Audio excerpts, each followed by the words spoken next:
My name doesn't matter anymore. Neither do theirs. If you're planning a hiking trip into Black Pine National Forest, turn around while you still can. The maps are wrong. There was a cave there that wasn't there before. Three of us walked inside because we thought we'd found something no one else had. Only one of us came back. At least, that's what I keep telling myself. The first time I saw the trail, I thought I'd taken a wrong turn. I'd hiked Black Pine for years. Every ridge, every creek crossing, every stretch of pine needles crunching beneath my boots felt familiar enough that I could walk half the park without checking a map. That's why the trail stopped me cold. It wasn't overgrown, it wasn't old, it looked new. Fresh footprints pressed into damp earth, disappeared between towering pines where no trail should have been. Thin strips of faded orange survey tape fluttered from branches, brittle enough to suggest they'd been there for years, yet I'd never seen them before. I checked my GPS. Nothing. The screen showed uninterrupted forest. No path, no landmark, just green. I laughed to myself and figured a maintenance crew had started work on a new route. I almost kept walking. I wish I had. The next morning I came back with my friends. Evan thought abandoned places were treasure chests waiting to be opened. Maya never believed ghost stories but loved proving people wrong. I didn't tell them why the trail bothered me, only that I'd found something strange. They followed me without asking many questions. The forest was quieter than I remembered. Not silent, just missing something. No birds, no squirrels racing through branches. Even the wind seemed to stop a few feet inside the trees. Evan noticed first. You hear that? What? Exactly. None of us laughed. At the end of the trail, hidden beneath tangled roots and moss covered stone, sat a cave opening no wider than a crawl space. Cold air drifted from the darkness. It smelled like wet stone, and something faintly metallic, like old pennies left in rainwater. Evan grinned. We're going in. I looked back toward the trail. For just a second, I couldn't remember which direction we came from. Chapter 2. The cave swallowed the daylight faster than it should have. One moment the entrance was behind us, framed by tangled roots and pale afternoon light. The next, it looked like a pinhole. That's weird, Maya muttered. What? I thought we'd only walked a few yards. Evan laughed, though it sounded forced. Caves play tricks on your eyes. Nobody answered. The walls were smooth in places, polished as though thousands of hands had run across the stone for centuries. In other places they were jagged, covered in long black streaks that looked almost like soot.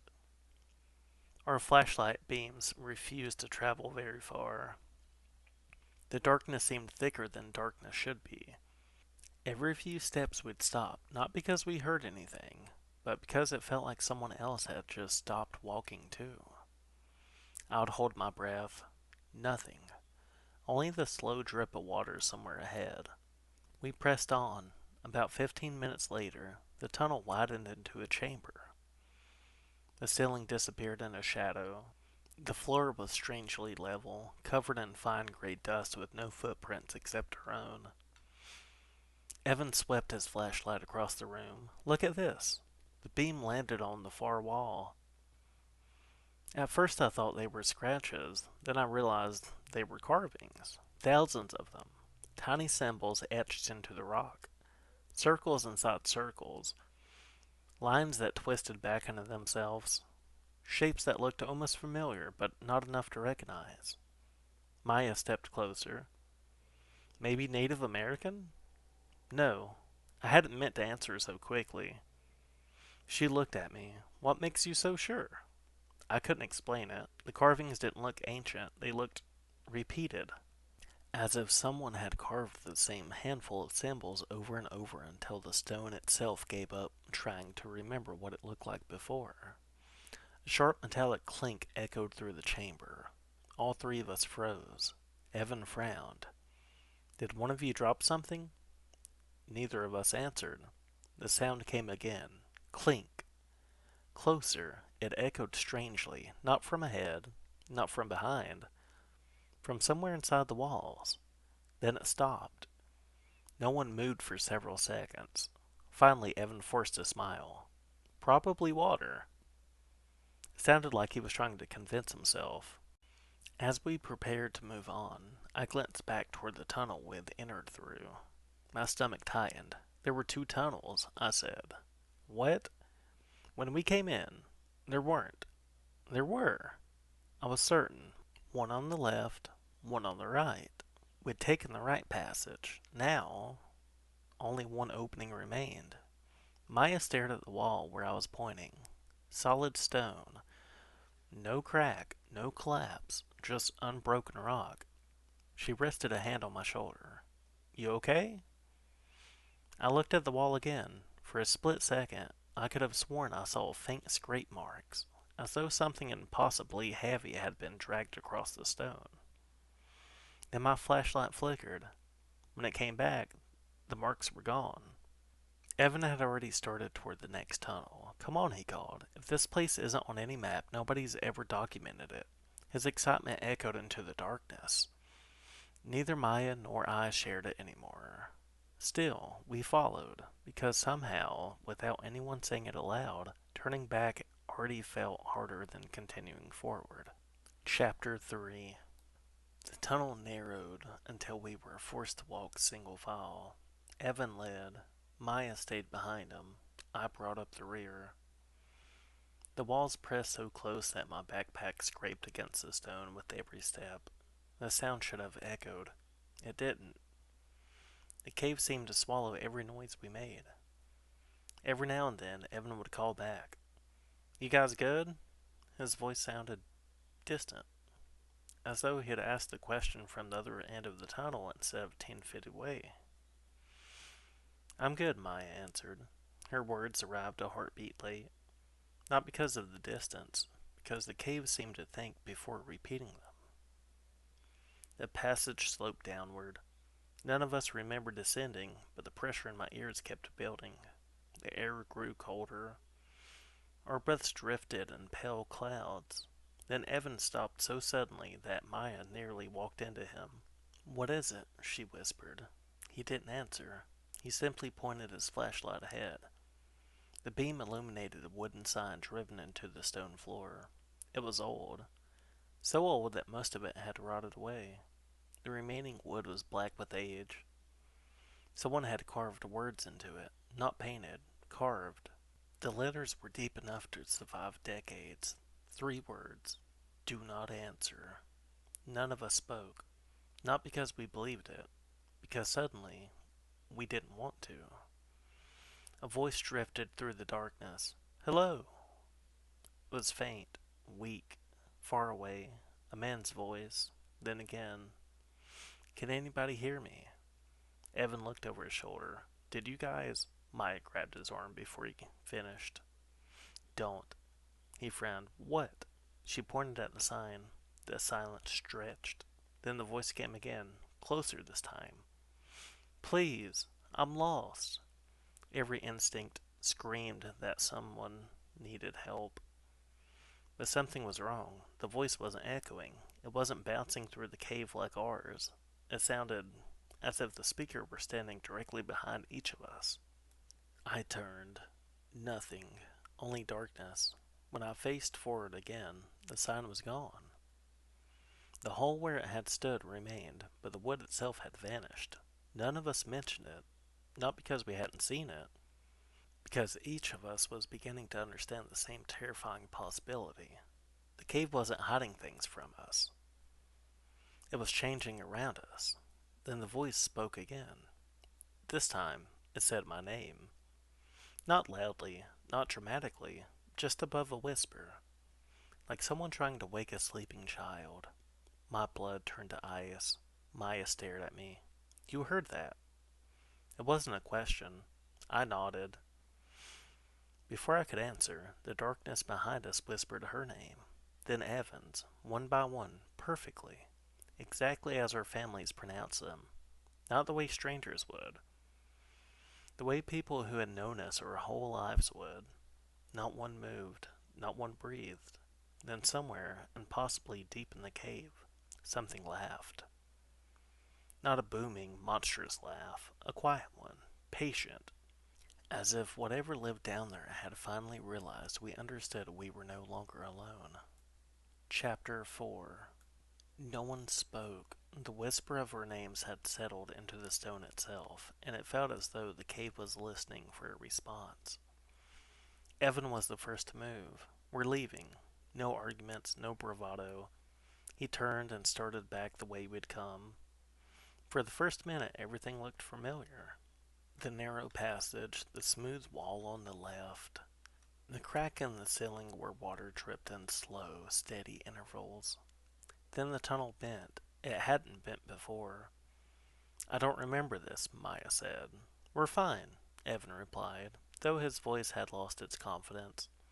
Caves have side passages. This isn't a side passage. He stopped. The tunnel ahead ended in solid stone. We all stared. There was no collapse, no rubble, just a wall where, minutes earlier, there had been open passage. My stomach turned. We came from there. I know. But no one finished the sentence, and something impossible happened. A pebble rolled across the floor. Not toward the dead end, toward us. Another followed, then another.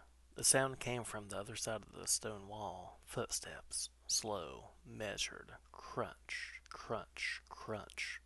Whatever was walking behind that wall was approaching. The footsteps stopped exactly where we stood. The stone between us, and it was less than a foot thick.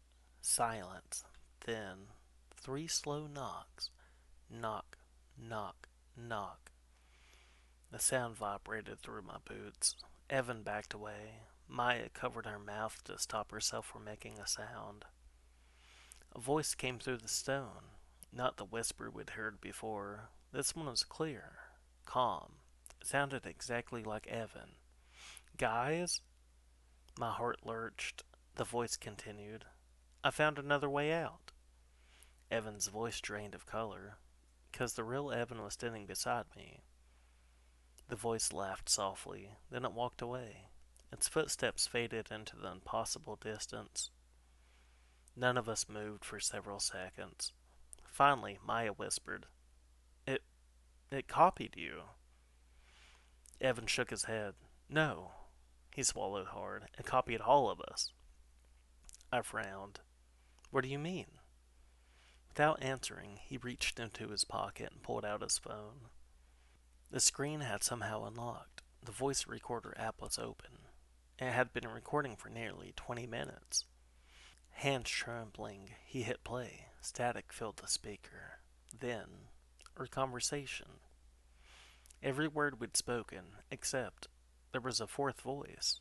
It answered questions none of us had asked. It laughed when none of us were laughing, and every time there was a pause. It breathed, slow, patient, waiting. None of us remembered hearing it, but the phone had. I looked toward the darkness behind us. For the first time since entering the cave, I had the overwhelming certainty that we hadn't discovered this place. It had discovered us. And it wasn't trying to kill us. Not yet. It was learning us. Chapter 5. Nobody suggested listening to the recording again. We couldn't. The fourth voice had lodged itself somewhere deep in my mind. It hadn't sounded angry. It hadn't sounded hungry.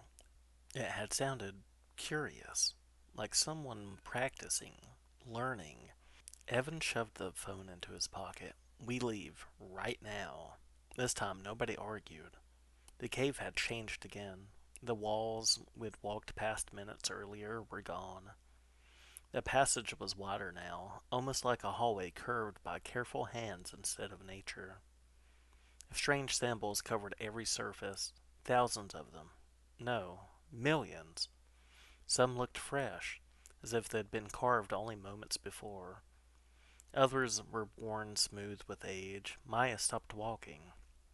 Don't look at them. Too late. The longer I stared, the more the symbols seemed to organize themselves. Not into words, into memories. For the briefest instant, I saw my childhood bedroom, then my father's face, then the old oak tree that had stood behind my grandmother's house before it was cut down. I blinked. The wall was stone again. What was that? Neither of them answered. They had both turned pale. They had seen something too, something different. The cave wasn't showing us the same thing. It was showing each of us what only we could recognize. Then we heard running, bare feet slapping against stone. Fast, too fast. Evan swung his flashlight toward the sound. Nothing. The footsteps stopped. Behind us. We turned. The tunnel was empty. Then the beam landed on 3 sets of footprints in the gray dust. Not ours, fresh, leading toward us. They ended less than 6 feet away, as if whoever had made them had simply stopped existing. Maya whispered, "We're not alone." A voice answered from the darkness. "I know." It was Maya's voice. She screamed. The scream echoed once, then echoed again, still screaming even after she had stopped. The lights died, not flickered, died. Darkness swallowed us whole. I heard Evan shouting, Maya crying, then another Evan, another Maya. More voices than people, some laughing, some begging, some calmly telling us everything was going to be okay. Something brushed my shoulder, a hand, cold, dry, human. I grabbed for it. It grabbed back. Too many fingers. I tore myself free and ran. I don't know where. The darkness didn't matter anymore. I just ran. Behind me, dozens of footsteps matched mine. Not chasing, keeping pace. A faint glow appeared ahead. Daylight. I threw myself toward it. Branches tore at my jacket as I burst through the cave entrance and collapsed into wet leaves. I lay there gasping. The afternoon sun burned my eyes. Birds sang. Wind rustled through the trees. Normal. Beautifully, terrifyingly normal. Search team spent 9 days looking for Evan and Maya. They never found them. The cave wasn't there. Not collapsed. Not hidden. Gone. The hillside was solid rock. The rangers thought I was delirious. Shock, dehydration, trauma. Maybe they were right. I wanted them to be. Until they showed me the body camera footage.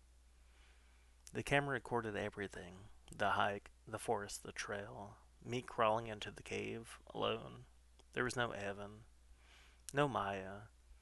No second set of footprints. No voices except mine.